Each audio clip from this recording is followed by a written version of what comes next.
Welcome to this Frequency Matters podcast. I'm Pat Hindle, and I'm here with my co-host Eric Higham and guest Juan Montoho. He is Vice President of Engineering at Qualcomm's Corporate Standards Group and the Global Lead for 3GPP standardization at Qualcomm. Welcome, Juan. Thank you very much, Pat. Happy to be here. So Qualcomm recently detailed plans and key projects to build on the foundation of 5G Advanced and laid the track for a path to 6G through the 3GPP work and study items for Release 19, which officially kicks off this year in 2024. So we wanted to get your perspective on a few things on this topic. So maybe you can start off by telling us the focus areas of the study. Yes, well, actually, 3GPP being the standards body that develops before even being called 3GPP, 2G, and then of course 3G, 4G, 5G, and will develop 6G. Actually, there was a December press release from 3GPP just saying that it will develop 6G standards. Well, Release 19 brings in a mix of projects. I mean, of course, it is important for 3GPP ecosystem to continue evolving the 5G platform. And in that sense, I would say that the most important customers continue being the operators.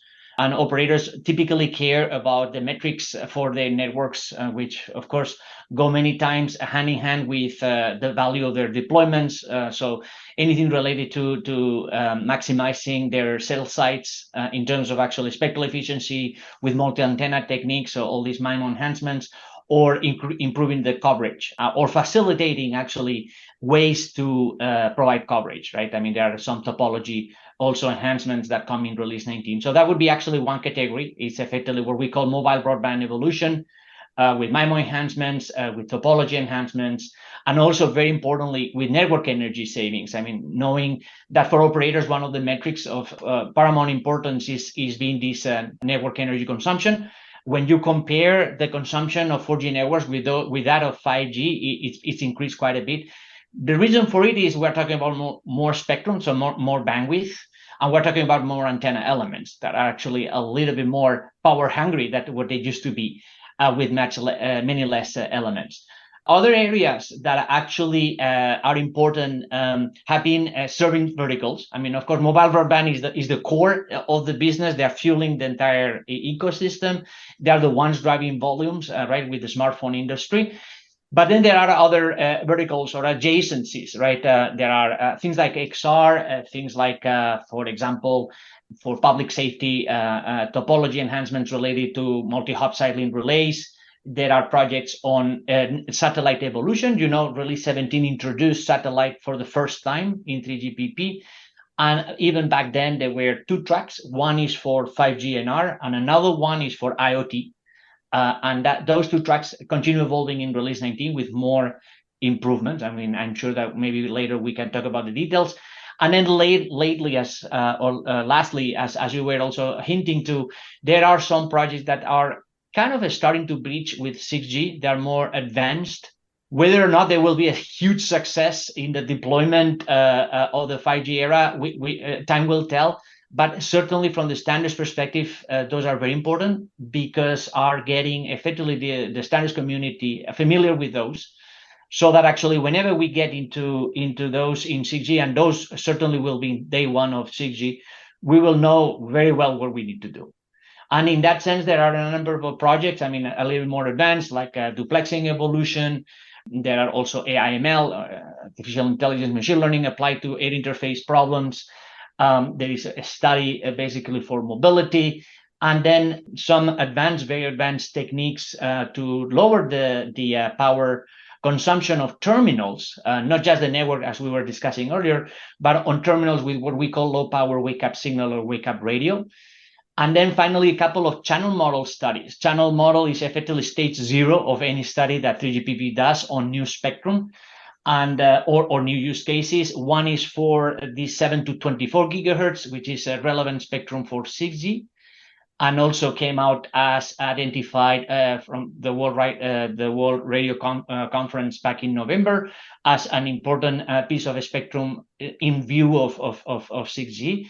And then a channel model for integrated sensing and communication, which really the objective is to have a model that is detailed enough that would be able to model object detection and object training. And object Could be a drone, could be a human being, could be a car, a vehicle of any sort.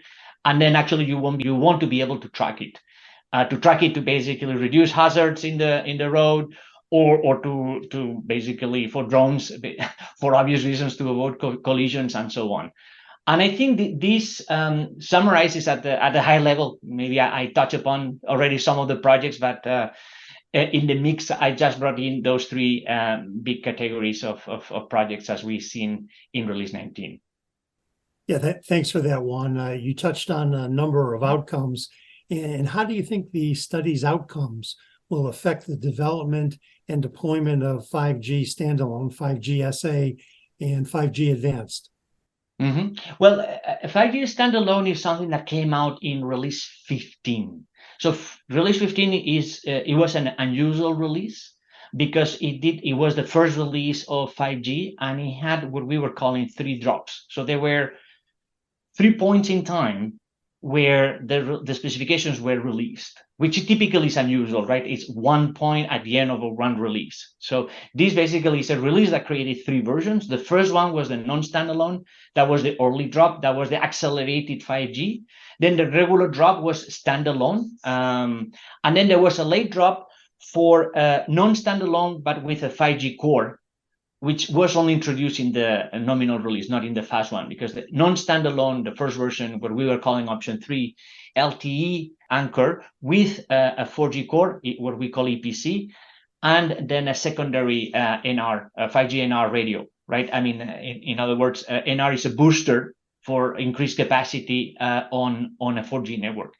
Standalone, I mean, right now, why it should be deployable anytime. I mean, I think operators in some geographies have been much faster to embrace standalone, China being a very good example, but also in the US, T-Mobile USA, Verizon are basically, and I believe AT&T. So the 3 big operators are already, if not fully on standalone and migrating. Maybe other regions as Europe, maybe it's a bit slower, but with standalone comes with already the 5G core that brings in the possibility to deploy some of the features. And I think one that comes in mind, important feature, was this Release 17 introduced reduced capability, or RedCap, which was this NR targeting a little bit lower capability, so that actually the price point could actually be reduced, and then making more accessible for, if not smartphones, certainly for other type of devices. Now, 5G Advanced is Release 18 onwards, right? So it will be Release 18, which still we're working on. So we functionally froze the contents of it, but we are wrapping up the protocol until June this year. And then in Release 19 is true, as I think Pat was saying, in Q1 we are going to start. There is a bit of a skewing of both releases, and it will be the culmination of this 5G Advanced, because some of the very juicy projects for 5G Advanced were initiated in Release 18 with a release long study, and are just going to be materialized in Release 19 with a normative work, normative being specification work. So you mentioned sustainability before, and it's interesting because Ted Rappaport, the professor at NYU Wireless, just approached us and said he's come up with a waste factor, so a figure of merit for sustainability. And I wonder, well, what are the potential emergence of new sustainability use cases? I mean, typically, I think a lot of it comes from energy consumption, right? I mean, energy consumption, the least you can actually consume, the more sustainable things will be. I believe we're not getting into the manufacturing. I don't know, the standard, certainly 3GPP will not be able to do much, but at the very least, it will be able to do, to provide the hooks to basically reduce the energy consumption, primarily, or not just at the terminals, which is a KPI for end users, right? I mean, you don't want your battery to drain before the end of the day, but also very importantly for operators, for their OPEX, right? I mean, as we were saying, there is actually an interesting 5G platform was designed with forward compatibility very present from day one. But one thing that actually any generation, when it's introduced, comes in with already an implementation that becomes the legacy. the legacy devices. And those devices, what they can and cannot do, it's many times going to govern how many changes you can do on the network side. And I think right now, for 5G, I think we've done pretty much everything we could to basically reduce or make it more sustainable, the energy, reduce the energy consumption, make it more sustainable on the network side without impacting legacy.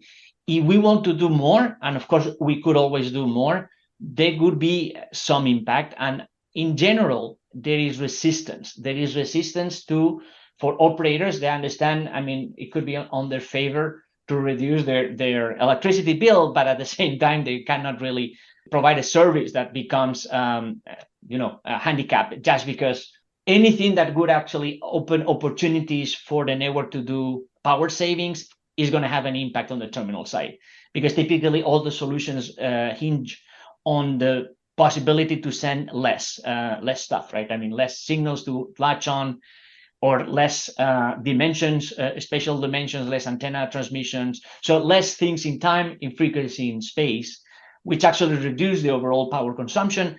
And typically all these network operators or networks, operator networks, most of the power comes from the radio units, themselves, the ones that have these amplifiers, and then basically those are the ones that are consuming the most, and those are the ones that we are trying to get on to reduce to the extent that is possible, provided a acceptable, if not any even unnoticeable legacy impact.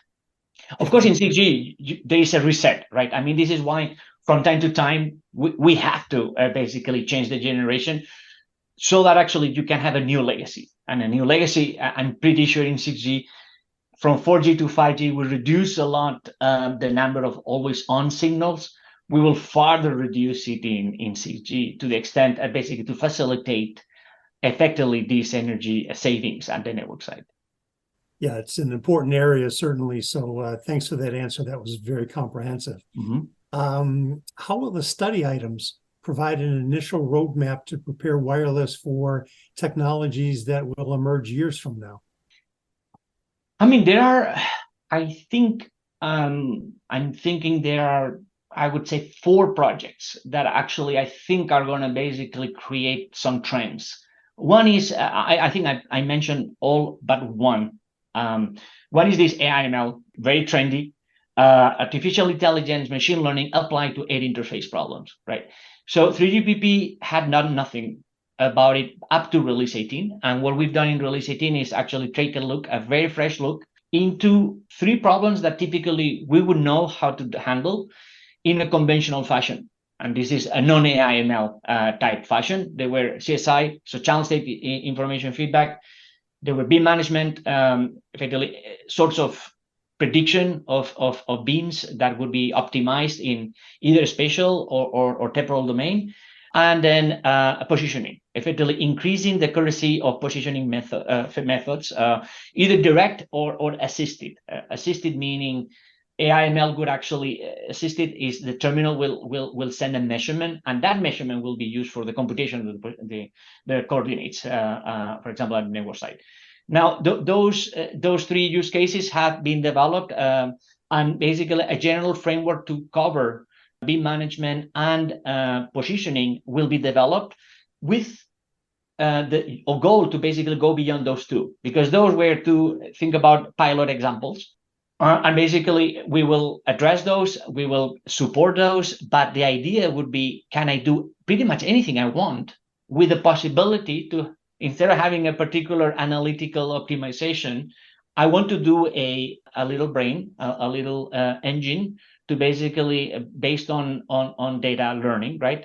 You will actually come out with an answer. And this is actually something that 3GPP is really getting into, and I think is going to have a long-lasting impact. There are a few areas that still are going to be studied through release 19. Those are what we call study objectives as part of this project. The other area is a duplexing evolution. Duplexing typically, typical spectrum is divided in frequency division duplexing or pair spectrum, where you have downlink and uplink transmissions on really separated parts with a duplexing distance in between, or ampere spectrum, or TDD, time division multiplexing. And what we are trying to do is evolving this time division duplexing to basically enable the possibility to transmit and receive on the same resources, on the same frequencies at the same point in time. And actually, we're doing this with a little trick, with this effectively what we call subband full duplex, which is we make a hole on the downlink on a strip of frequencies. And that is basically the interval in frequency that you would not transmit but receive. So basically, on the same resources, you are effectively creating this uplink and downlink, or transmission and reception. Effectively, is now converting what before was a TDD spectrum with very rigid uplink or downlink directions into something that could actually be much more dynamic. Dynamic also giving more opportunities. Typically, the wireless systems are uplink limited because the terminal is always has a health-wise power limit transmission. That actually, just because you don't want to put so much radiation through your body, and actually is the one that is the long pole in any communication system, the uplink, whether it's cellular or satellite. So it's the transmission from the terminal. So the more opportunities you give to the terminal to be able to transmit, which in TDDs is typically very little, maybe it's 20% of the time because it's typically 80% downlink heavy, then you would actually improve coverage and you would improve latency, because now you will have more opportunities to transmit when before you didn't.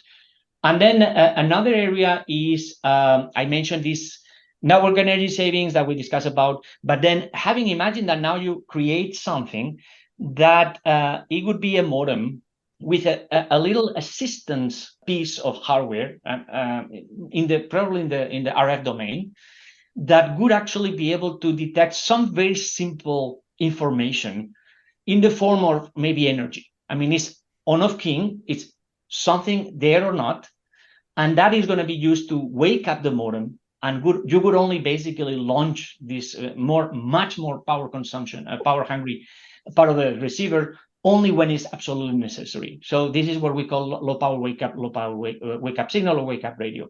And then the area, the fourth that I mentioned, I had not mentioned earlier, was what is called ambient IoT, ambient Internet of Things. Think about battery-less devices in a form factor of a tag, and a tag being really a piece of paper. So modems that could be printed. And then the question is, of course, 3GPP is new to it. Others are doing it, proprietary or IEEE, Bluetooth, and so on could actually try to do it as well.